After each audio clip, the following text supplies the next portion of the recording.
Constructing your life is about much more than just building a bank account. Each week, join real estate entrepreneur and mindset coach Austin Linney as he interviews guests who are constructing their dream lives and impacting the world around them on a daily basis. If you're an entrepreneur or wanting to start a business, or you just want to hear motivating stories of how others have overcome the odds, you are in the right place. And now for your host, Austin Linney. Guys, welcome back to Construct Your Life. This is Austin Linney here, and I don't even call him his first name because what he's called is way cooler than that, Moby. So how are you doing, sir? I'm doing great, Austin. Thanks for having me. Yep, Steve Moby-Leitch. Steve Moby. I got to hear about this. Yeah. I became a Moby on March 27th. I became a grandfather. So that ended up being our daughters decided that my grandfather name was going to be Moby because obviously swimming, ocean, and I guess they didn't like chum or bait as options for grandfather names. So yeah, I don't know. I don't know. Moby. Maybe the kids like that, maybe, but not the adults. So what I like to do with my guests is let them share their story and kind of start where they want to, and we'll go from there. Yeah, so my story, gosh, you just asked me, Greenville, South Carolina, like, how did I go from Scotland to here? So really quick overview. My mom and dad came to the United States in 1966 from Scotland. My dad went to Moody-Bible Institute in Chicago. Back in the day when you flew a twin prop plane to Greenland, refueled, and then went over to America. You know, it wasn't a direct flight. Got connected. They got connected back then in the Southwest Michigan, Chicago land area, all around the lake there, and that's how we met a lot of people. But I came to through one of the families came to swim at Clemson in 1991, and background of my story, I drugs weren't really in my life then, but alcohol was definitely in my life. Swimming, and freshman year, grades bombed out on grades. I wasn't very good at sitting in classrooms with 300 people and having a lecturer regurgitate information on me. This wasn't it wasn't me. And mix that with the coach back then, I just did not mesh with, and started just hiding. And that really started like this cycle in my life of hiding, and I would say the start of my addiction. So Clemson got here. Then after Clemson 95, went back to Scotland, trained with a master chef, did a culinary degree over there, and started to hide in kitchens for about 15 years because, you work 10 to 12, 14, 16 hours a day. You can hide from the world and your problems, and then you go out every night. And I just, I really hid from who I was, what I was. I had no, just either worked myself to death or drank myself to death. And then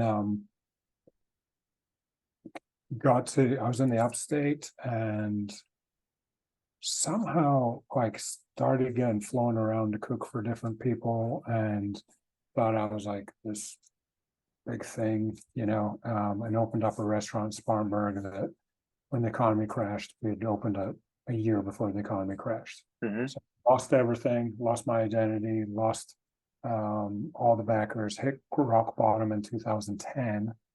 Found myself under a tree in a rest area, which at that time I thought was Tennessee. It was actually in Kentucky.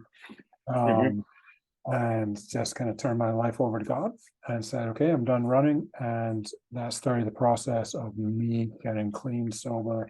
But I had lost everything, lost my family, lost my businesses.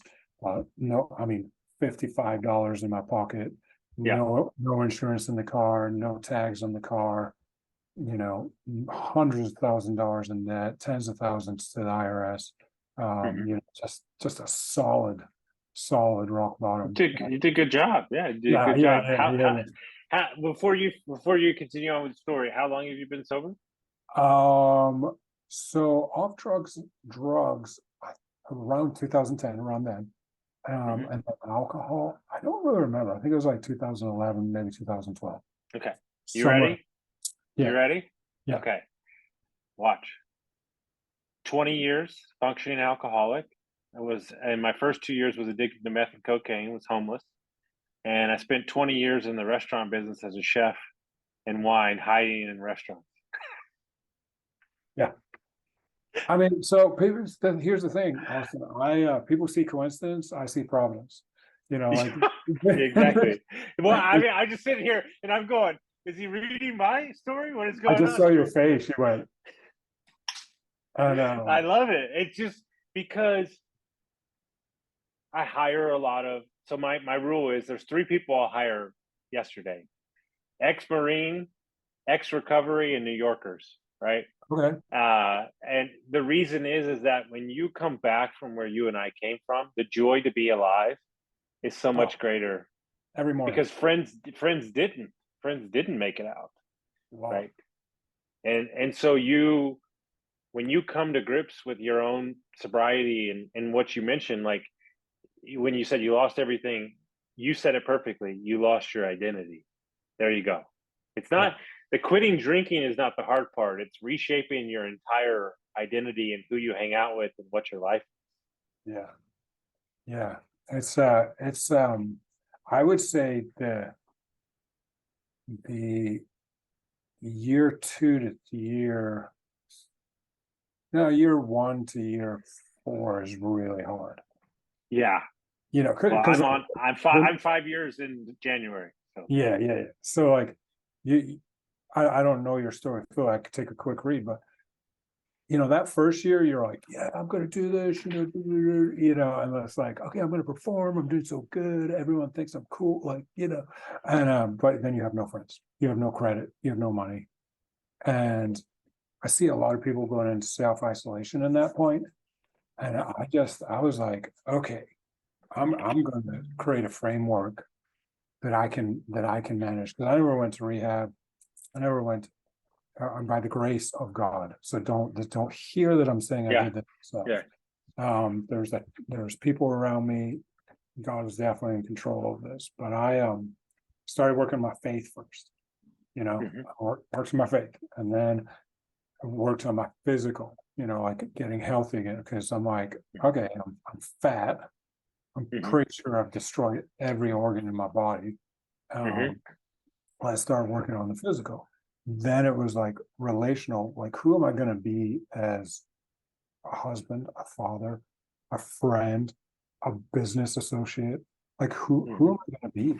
Like who does God want me to be? And I started working through all those things, then to drive the financial, like where was I going to go? But I tell you, year 7, man, I realized I rebuilt everything on guilt and shame. Oh. So yeah. Dude, I'm gonna say something to you. So my coach at the time, who helped me get through my divorce and my sobriety, had helped men for years, right? 18 plus years. About 6 months into my sobriety, he goes, hey, pardon my French, he goes, hey, asshole. He goes, get off your high horse. Just because you got sober doesn't mean everybody else does. Shut your mouth. Yeah. So I'm struggling even with that right now. Like the last few years, I've been screaming from the rooftops about sobriety, not as a crutch, but like I just, so there's a few things I want to help. Like I coach entrepreneurs on doing endurance sports, and we'll get into the why behind that, because I believe like there's a physical thing that you need to be pushing yourself as a husband, as a father, as an entrepreneur. Like you need to push yourself physically. That way you can handle the business is going to push you. Your family is going to push you. So like understanding those rules. But I'm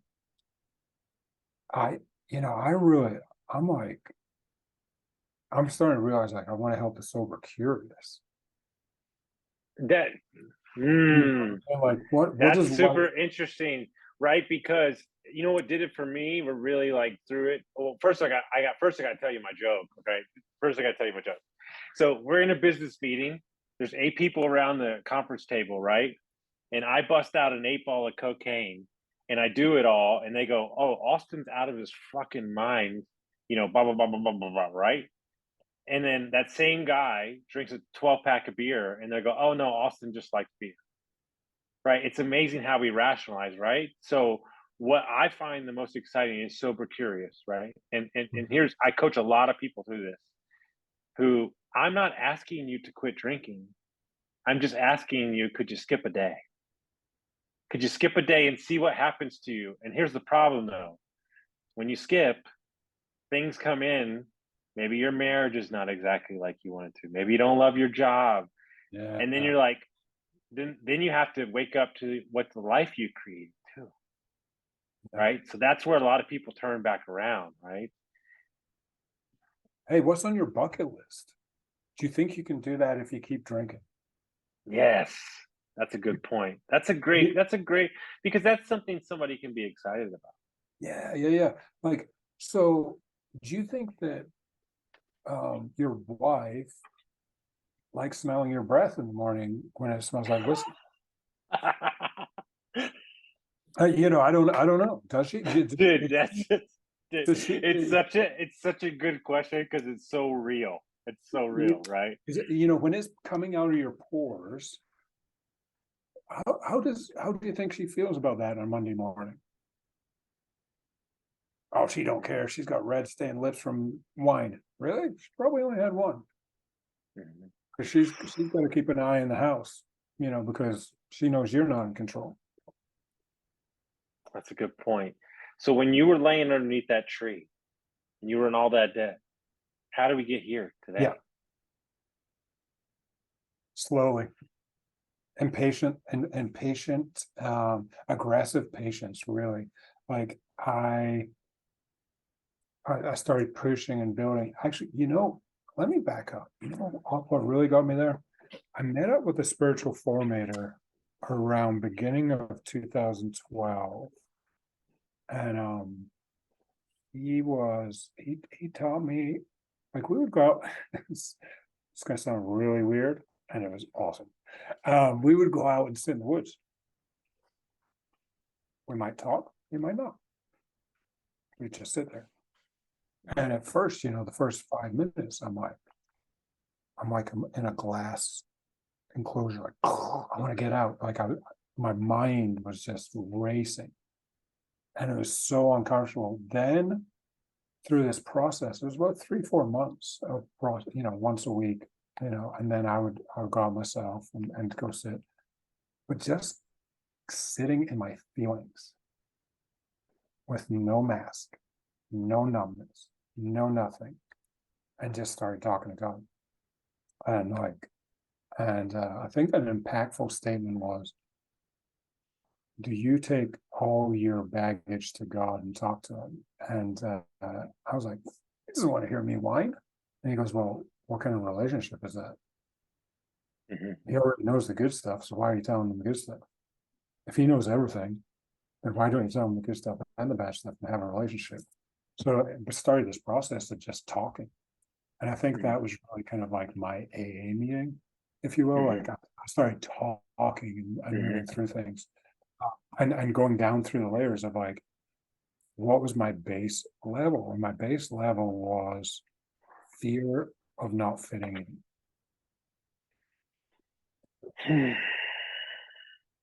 I was like, just had this awful fear of not fitting in. Fast forward 13 years, I'm like, now I'm really scared of fitting in. It's the opposite. Yeah, it's not like it went away. It just means that we become more comfortable with it, right? Yeah. Like, I don't want to fit in with anyone. Society is crumbling. When you say like, when you sit in the forest, right? It sounds so like it's like relative, right? Oh, you're sitting in the forest, it's not a big deal. But what you're describing is like some people's torture, right? It's almost like it's suffocating them because their entire life is filled up with reasons and distractions on why they can't do anything. Not to deal with themselves. So I think that's the biggest tool was like learning how to deal with Steve So then Steve can determine who I was created to be, for what was my purpose, and then kind of like go out and be comfortable in conversations, or being comfortable, ready for this, be comfortable walking into a wedding, walking straight up to the open bar and going, I need sparkling water, I need it in a rocks glass with a slice of lime. And they're like, well, we don't have sparkling water. I said, either you guys can go get a couple bottles and I pay you for it, I'm going to the gas station, I'm bringing it across to you. You tell me what works for you. And they're like, well, and because I didn't bring my passport, and I make a joke, I'm like, I didn't bring my passport, and if I start drinking without a passport, I don't know what's going to happen. So, and every time they'll be like, sparkling water shows up in an instant, you know. The two things that I had to get over, that was my Mount Everest, that once I did, I knew I was never going back. I had to learn how to celebrate business deals without drinking, like celebration when closing a deal, and then going on vacation without. You're entitled to that. Yeah. And also I had to learn how to vacation without drinking. Right. And I went for 10 days to Costa Rica and I drank non-alcoholic beer, not perfect. But when I did that, I was like, oh, I'm good. I don't need to drink again. It was like, well, what I tell everybody all the time is like, be careful taking your new you on the road until you master it at home. Right. Because you want to know what's crazy? Because I guess I'm a glutton for punishment. I'm a master bartender. I sold wine for 20 years. When I got sober, I was still the bar manager that created all the drinks. So I created drinks for 8 months by smell, and I didn't drink. What? I came out of 3 months of that spiritual formation, went back as a daytime bartender. Because it was the only thing I could get hired as, and I didn't want to work full time, so they let me work part time. But the owner of the boutique hotel was like, "So when are you going to be a manager?" I'm like, "No, I'm just cool, kind of doing this, I'm going to ease in things." So I'm daytime bartending. I'm like, they're like, "Well, can you smell this? Can you?" And I'm like, "No, I'm good, man. You guys figure it out." Like I never took a sip. Never took a sip. It was, for you and I, right? It's what we did, right? So it's different when somebody's just drinking. Like that was my life. Like I went to Napa, I went to France. Like so that was what I did. Yeah. I think, in me personally, and I've never thought about this until right now, I'm having this conversation. I swear this thought never crossed me. I think it was the only way that we knew we could be okay. Because that was so much of our life. If I had a day off, I was drinking at 10. I was with one of my reps who would take me to free tastings. So I think the only way that we could quit was to face it directly, because that was so part of who we were. Go back into the cave and face the demon. Face the dragon, like whatever you want to call it. Yeah. I think that also, I ended up becoming a manager of those boutique hotels, but it was the way for me to exit the restaurant industry after 19 years on a high note. And I was like, dude, I gotta tell you this story, dude. Life, just you talk about faith, weird stuff. So I started a company that I finally left the restaurant business after 20 years. Started it. We were off to the races, our own company all across the country. We were killing it. We got 4 months in, and me and one of the partners started going sideways on each other, and there was no money. Still don't know where the money was to this day. We were making a bunch, but there was no money. Doesn't matter. Long story short, I decided to exit that partnership and basically lit $30,000 on fire just to walk away, because I didn't want to be around this person anymore, and I didn't want to be involved in it. The next day after doing that and kind of dealing with this new reality, we had the 2-year anniversary of the food hall where I used to work. I used to come up with all the drinks, and I said, look, I got nothing to do today. Let me go down there. I said, let me go say hi to everybody, and that's how I'll spend the day and get to meet some customers and everything. So you're talking about 26-acre complex. I ran the food hall. I parked in the parking garage. I'm walking down. There's big glass doors. You could see inside. You could see the bar. I see all my former employees there and the old manager. As I go to reach the handle of the door, a voice came into my head and said, That's not you anymore. Walk away. And I let go of the handle. I turned around. As soon as I turned around, my phone rang. It was a guy that I knew for 15 years that I hadn't talked to in 6 years. And said, hey man, are you by chance in between any jobs right now? Can you come work for me at my PE firm? Lending money to real estate investors? I know you already do that. He goes, you start in 2 weeks. I said, yeah, sounds good. Let's do that. It was this like, I couldn't, like, it was so wild. Crossroads. It's the crossroads.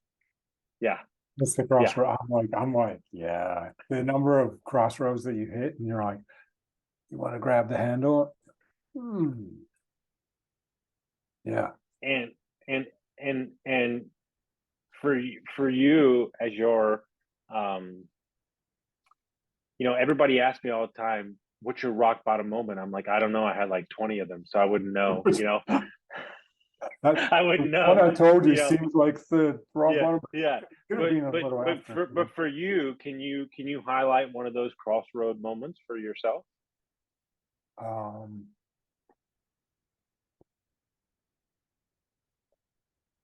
Like before getting sober, after? After.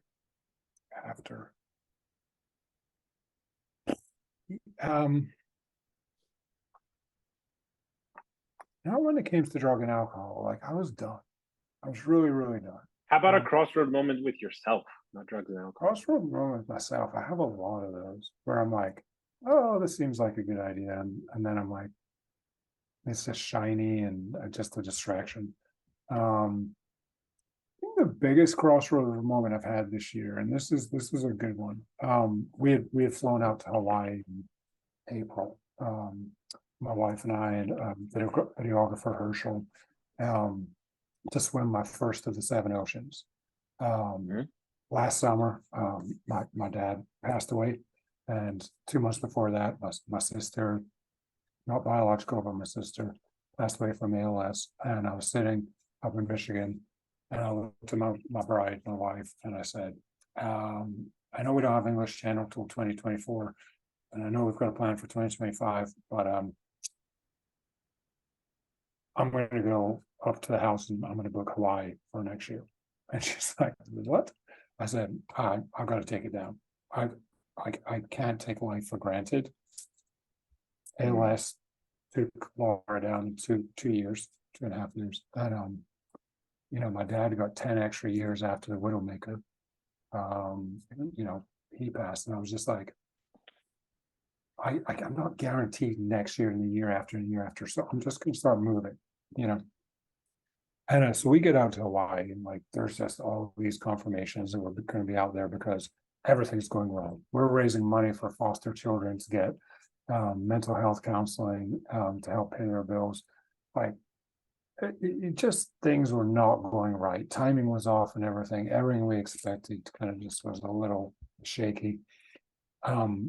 Until the morning of the captain says, yeah, we can go today, which I thought we should have gone the day before, personally, but whatever. And he goes, yep, fly over to Molokai. So we fly from Maui to Molokai. It's Easter Sunday, so there's no rental car open, there's no taxis, there's no nothing. We have this local guy pick us up. He's got a 22 ounce, it's 10 o'clock in the morning, he's got a 22-ounce tall boy, and the driving, no seatbelt, always mail over. He's an Islander, and it was great. Like, we went to the swim site, and he drops us off. About 2 hours later, I get this call from one of the kayakers on the captain's boat, because they're coming from Oahu over to Molokai.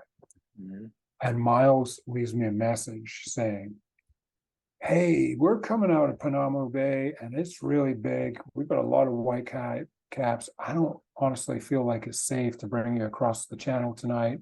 But we'll get back to you, and kind of hangs up. And I was like, okay, Lord, I'm here. I've walked in faith. I've taken a step. I'm going to call him back. And I called him back and I said, put Captain Buckman on FaceTime. So we got on FaceTime. I said, hey, You're the captain, you make the call, but I need you to know one thing. I will go today if you say it's safe enough for everybody else to go because, I'm swimming. And he goes, it's going to be smoke, but I think we can do it. I was like, okay, let's go. So we go out in 21 knot winds, 48-foot swells. We leave at 6 o'clock on Easter Sunday from West Molokai. And I end up getting this super fast swim, 12 hours, 54 minutes across the channel, because we're just getting like the current's just taking us, but we're getting swiped. And it was just, you know what did it? You know what I was so certain it was for me to go. One was my faith, and two was if I can drop my kids off after divorce, which is the most painful thing I've ever done in my life, I can do that. If I can make it through that and still have a relationship with them, if I can get back up after drug and alcohol addiction and rebuild a life, if I can get remarried and have a marriage that works where we're like blending a family and nothing's perfect. We're constantly working through things. If I can do all that, you know what? I can swim this channel tonight. And I had a choice right there to say, no, you're right. We can cancel this. And we'll try and go tomorrow night or the next night. But I was like, no, I'm going to step out in faith. I'm going to go. And man, I started puking at an hour and a half into the swim. Didn't tell anyone. I didn't tell them. It was so rough. This is a 13-hour swim. I'm planning on 16 hours. I'm an hour and a half in, and I'm projectile vomiting on my body. Oh my God! I got electrocuted by the shark shield by accident because as I tailed off the back of the kayak, he got pushed off, hits me in the chest. Pitch dark. That was a little scary. I'm getting Portuguese man of war stings all over. We almost get hit by a rogue fishing boat in the middle of the night, came within 50 feet of me. And I wouldn't change anything for the world because that was easier than what I had to deal with an addiction and beating addiction and rebuilding my life and working on having a relationship with my kids.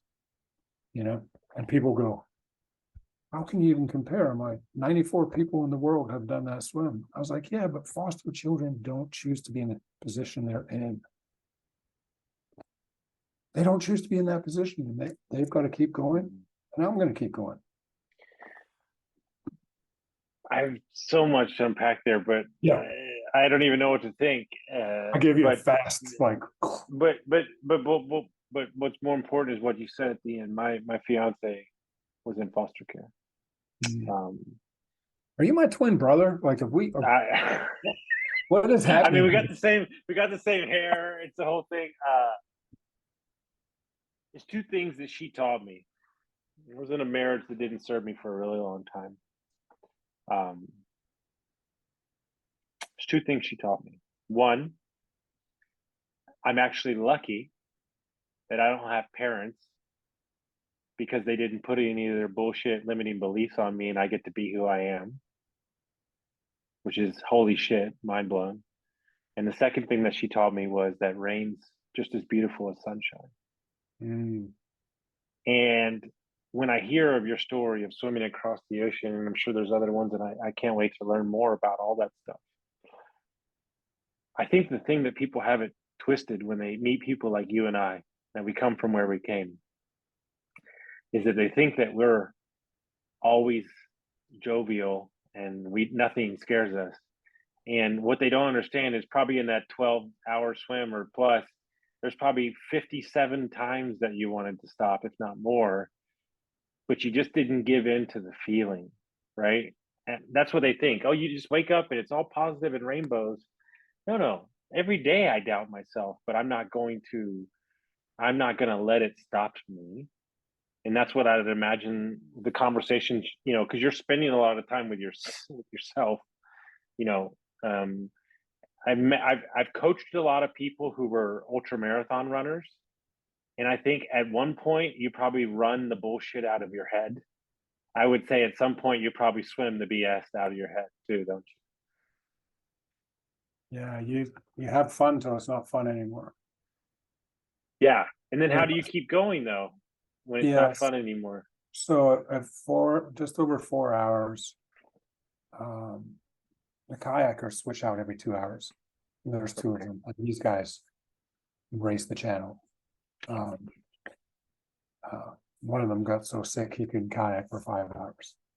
That's how Mhm, bad it was. mhm, But mhm. at 4 hours, 4.5 hours, somewhere in there, I'd enjoyed the bioluminescence through my hands. I'd enjoyed the stars, like no light pollution, like trillions of stars. But I had no nutrition left in me. I couldn't even keep water down. As I said, stung a few times. The waves might push me, but then they would crash over me and put me a foot underwater, a foot and a half, whatever. And I just turned the kayak there and I said, because I was humble enough to turn to the guy that's leading me and ask for help. Just mental help. Like, hey man, I just don't know. And he's like, are you thinking of quitting? I'm like, no, I just don't know. Mhm. And he says something really good. He goes, this is why it's called a challenge. It's why so few people have finished this. I mean, at that point, it was 93 people. And I Yeah. said, hey, I'm just going to go swim more. I'm going to have a little prayer and then we'll Mhm. talk. And he goes, okay. So I prayed and I was like, hey, Lord, I ask in Jesus' name for you to calm the seas. Don't really know why he didn't answer my prayer. And he just said, hey, Steve, I never said I'd calm the seas. I said I'd calm you in the sea. And that, Ooh. I was like, Oh, hold on, hold oh, on, hold on, hold on, hold on. Hold on. Could you say that again? Could you say that again he says, so people Steve, I didn't never hear it? promised to calm the seas. I promised to calm you in the seas.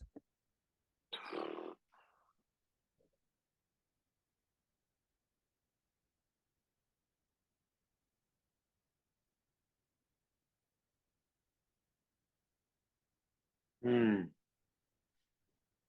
Wow. Wow. It's weighty. Yeah, that is it just sums up so much. Mhm. It just sums up so much, right? Because the personal chaos that we create is most of our own doing, right? One of the things I'm on right now is that nothing matters in the answers. The only thing that gets you to where you want to go in life is the questions. Ooh, nice. The answers are made up anyway. So if you don't ask, if you don't internally look and lean into your faith and who you are as a person, and you don't ask the right questions out of yourself, how the hell do you expect other people to ask questions? How do you expect to lead them? How do you expect to lead yourself? You You don't know know, it. How can you lead anyone? and we're not perfect, right? And I think, I'm 9 months into CEO of by an existing business. I've had other businesses before, never had this many employees. And what I realized the other day is that the only thing that matters is the controlling of your emotions in the midst of utter chaos. Because that's what this is. This is utter chaos. My dad did this for 46 years. He's out of his mind. I'm like, I told him on week one, I called him. I said, I take back every mean thing I ever said to you. You were doing this while you were raising me? Are you out of your mind? Like, and it's like, it's amazing till you see it, right? It's the same thing I'm going to feel when I have kids for the first time, right? I'm going to be like, oh God, all you guys on the podcast were telling me for years. But, but it's so true, right? Because you did have the choice, right? The choice was yours to stop. All I had to do was touch the boat. Yeah. Or Touch keep the boat going. and I'm done. Mm-hmm. I can't control the waves. I can't control the current. I can't control the jellyfish. I can't control the sharks. I can't control my nutrition. I can only work through the problems. Mm-hmm. And when you go that deep into the pain cave, is I think here's the other thing. People go and do events like a marathon to see what they're made of. Yeah. Yeah. And I'm like, So I would look at it differently. I do an event like that as confirmation of what I've done in the process and who I've, spiritually, physically, relationally. Where am I? If I'm, when I'm getting out of bed, you're chasing the edges of your next version of yourself, right? It's such a power. You're saying the accomplishment of the thing is not the thing. It's the work I've done to get to the thing, and then we finish that, put a bow on it, and then we go to the next one. Yeah. Because I'm just lucky. I get Jesse to Itzler? leave my wife Jesse in bed. Itzler is? Jesse Itzler? Do you know who that is? Yeah, Itzler for sure. Yeah. He always tells people, the race day, that's nothing. He goes, that's just something I do that other people see. He goes, it's all the stuff that you don't see. The hours. And that's what you're doing. If people want to, I want to learn more about this, but if people want to learn more about your swims and what you're doing and everything you're about, where do they go to hunt down that information? Yeah, so I can send you a link to everything, but Steve, Moby-Leitch.com. Also got a YouTube channel. Just look up Steve Moby-Leitch. Got a little trailer on there right now. Okay. The trailer for the documentary coming out.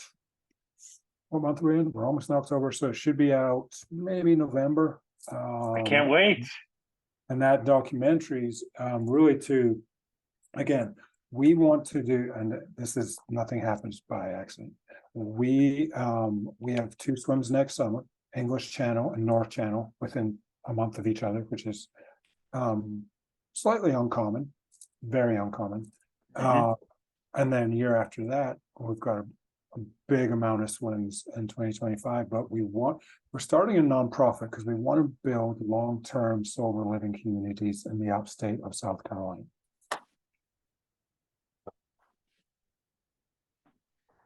I'm done. I give up. I can't.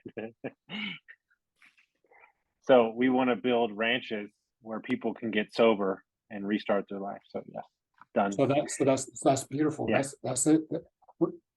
Build a ranch, then they go into transitional housing. But where do they go from there? That year 2 to 5, if you don't have a 1,000% system. Well, I think, did you see Iron Cowboys documentary? Wow, I kind of watched what was it, 100 triathlon? Yeah, 100 Ironmans in 100 days. Because he 101. He got ticked off. He finished with He's an animal, right? Yeah, and 14 peaks. Like, I watch stuff like that, and I'm just like, and I know I'm going to feel the same way about yours, right? Because you're not going into that swim inspiring. You're going in for your personal journey, but the tail of that swim and the ripple effects, for pun intended, the ripple effects of the water and the inspiration is going to be felt for years to come, right? And that's why it's so exciting to me, is that the moment I realized in my sobriety, when I stopped telling people what to do and I just showed people what to do by being the best version of myself, everything changed. And that's what you're doing out there, right? And we might as well be twins. I don't even know what to think anymore right now, but I'm so excited. This is just the start of something beautiful, as far as I see. Dude, I tell you what, it's everything I have is because of this. Not everything I have, but a large portion of where I am and what I've created and the people I've met is because of the podcast. And I've stopped worrying about what it means and just showing up. That's right. And I think the moment that you do that in life in general, amazing stuff happens when you stop trying to force and you just let things happen the way they are. And I'm so excited that we got to meet, because I think there's a lot of similarities, right? One of the concerns I have is the restaurant business, right? It just churns people out, and they're still going to the same bars that I left 15 years ago. And I'm just like, dude, at some point, 25 and 26 is kind of cute. if you're 45 and doing the same thing, 46, 50, and still doing the same things, I think we need to talk about maybe changing the environment just a touch, and it's exciting when people reach out to me from back in my past. I'm actually coaching a client right now I met 20 years ago, and we worked together 20 years ago in the restaurant business. He's a salesman now, and he's getting sober, and it's so cool. I just love it. It's the best. So yeah, I mean, it's just being the conduit. I just want to be the conduit and help people, point them in the right direction. Even if it's, not with me or with somebody else or whatever, but I think there's a big movement in sobriety right now. 1,000. I could be wrong. No. It's the weirdest thing, because I talk to a lot of high level entrepreneurs, like people that own businesses, multiple businesses, private equity. It's where I live. Big time. I mean, just really putting it down. Changing their focus. I'm very excited about where we're going. It sucks because I'm still romantic about meeting the guy in Scotland who makes whiskey. I still think that, farmers that make wine, I think it's the coolest thing in the world, but just not using it for the reasons that people have for years, I think is what I'm seeing. And I'm super excited to see kind of that progression. I don't ever preach it on anybody, but I'm excited to see that people are maybe throttling it down a touch, and then we'll see where that goes from there, which is exciting to me. So meanwhile, I'm like, can we just start a sober revolution? Yes, 1,000%. Let's start a mindset sober revolution and let's change the world, right? So let's just go militant, Yeah. So one more time, if people want to follow you and see yeah, stuff, so how you can find me on Facebook, Steve Moby-Leitch. There's a couple different pages: business page, personal page. Steve Moby-Leitch. You can Google me, you'll find all my stuff. I coach, I speak. I'll come coach at coaching events. But we dabble in real estate, which has nothing to do with really my passion. But if you're looking to just not find your potential, but do something to push yourself as an entrepreneur, and you're like, you know what, my life is just missing something right now, whether it be a Spartan, a marathon, an endurance race, or whatever. I really use that as a kind of a gateway to looking at your entire life and helping you determine what needs to change. And over the course of last 12, 14 months, I've had 5 clients quit drinking because they started focusing on other things and realizing this isn't serving. This is not serving me. It's not serving my wife. It's not serving my kids. It's not, I want to do something different. And that's really what I do. But also, we're going into huge fundraising mode at the end of this year to really fundraise for these communities, fundraise for the swims coming up, to get the word out that sober living communities are needed and mental health counseling for foster children is needed, because DSS are an incredible job that they're doing. They're so understaffed, can't get the paperwork fast enough. Kids are getting moved around all the time. So upstate of South Carolina, working with Miracle Hill to help fund those kind of opportunities for foster families. Yeah, I got a woman I'm going to meet you. She runs all the mental health and addiction for the state of Ohio. I'm having lunch with her next week. Met her on the podcast as well. I think there's a movement here, and I'm super excited to be big or small part of it. I think it's super important. So, guys, if you got some value from this episode and you want us to do to a friend, share it around, and we'll see you next time.